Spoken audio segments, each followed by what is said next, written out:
Mesdames, Messieurs, c'est avec un immense plaisir que nous vous retrouvons ce jour pour l'actualité économique. Ouvrons cette édition du Point de l'économie par l'information relative au 60e anniversaire de l'Organisation des Nations Unies pour le commerce et le développement, CNUD, pour dire que le ministre camerounais du commerce, Luc Magbouan-Mbaga Tangana, a représenté le 12 juin dernier le chef de l'État, Paul Biya, à cette cérémonie. À l'occasion de sa prise de parole, Luc Magbouan-Mbaga Tangana a souligné la nécessité pour l'organisation de revenir au fondement du multilatéralisme mettant en avant le développement comme objectif premier du commerce tel que conceptualisé lors des négociations du Kennedy Round plutôt que la simple conquête de parts de marché comme c'est le cas aujourd'hui.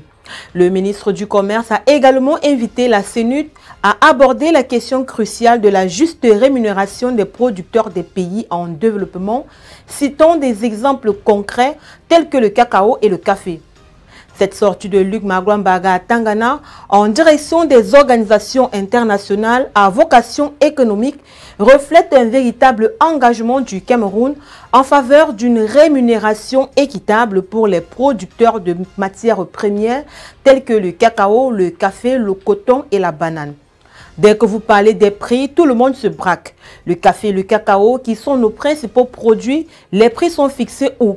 À la bourse de New York et à la bourse de Londres. Les prix sont fixés ailleurs et pendant ce temps, nos producteurs se meurent, s'est indigné le ministre camerounais du Commerce.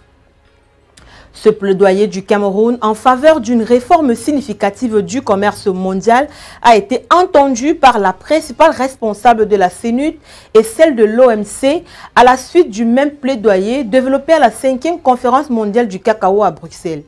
Cette intervention du ministre camerounais du Commerce a été saluée par l'ensemble des pays africains qui se sont reconnus dans ce plaidoyer, en même temps qu'elle a donné lieu à des réactions de la part des panélistes, en l'occurrence le vice-président du Costa Rica, la secrétaire générale de la CNUD, la directrice générale de l'OMC et le ministre des Affaires étrangères de l'Ouganda, qui ont reconnu la pertinence des questions et ont tenté d'y apporter des éléments de réponse.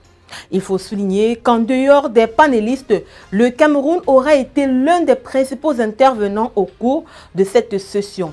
En tout cas, le seul pays africain à prendre la parole aux côtés de l'Indonésie, de la France et des Pays-Bas. Parlons à présent du ministre par intérim des Mines, de l'Industrie et du Développement technologique, le professeur Fukalistu Gentry, qui a présenté le 12 juin dernier le rôle du département ministériel dont il a la charge dans le processus d'accompagnement des jeunes inventeurs, universités, centres de recherche au prototype. C'était au Centre national de supervision du numérique universitaire. Cette présentation s'est faite dans le cadre d'un point de presse organisé par le ministre d'État, ministre de l'Enseignement supérieur, le professeur Jacques Fameux-Ndongo, en prélude à la 6e édition du Génie et Talent de l'étudiant camerounais, prévue du 18 au 22 juin prochain à l'université de Douala, sous le thème « Bâtir une synergie entre le monde économique, l'innovation universitaire et l'entrepreneuriat estudiantin pour l'édification de l'université-entreprise ».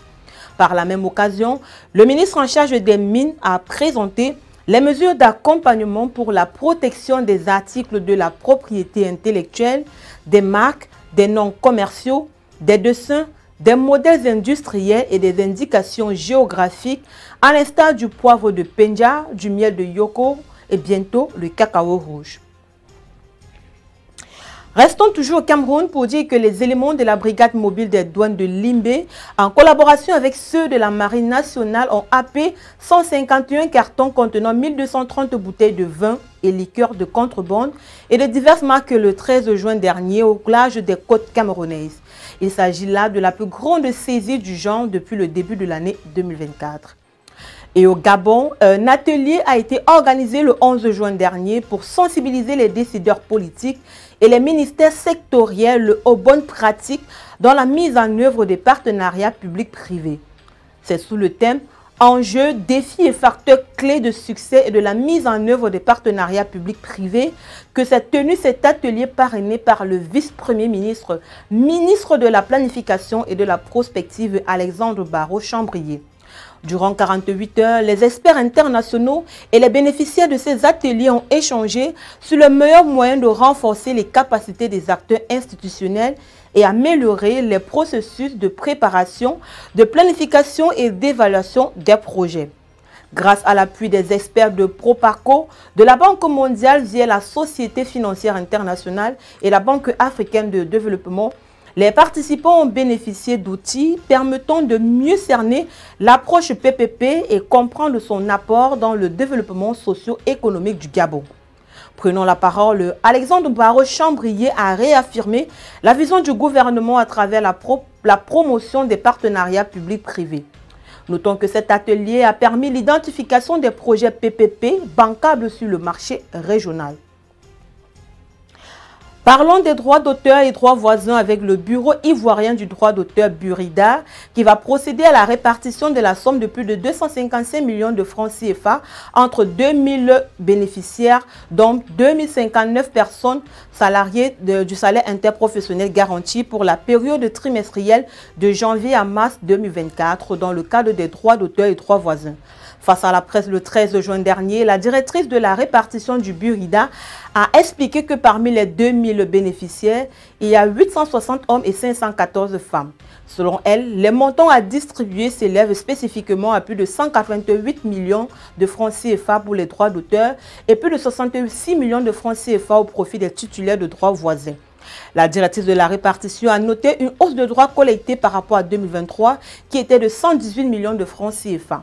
Soulignant au passage que les droits à réserver aux bénéficiaires varient de 100 000 à 250 000 francs CFA pour 126 personnes, de 250 000 à 500 000 francs CFA pour 45 personnes, de 500 000 à 1 million de francs CFA destinés à 36 personnes et d'1 million de francs CFA à 6 millions de francs CFA à 24 personnes.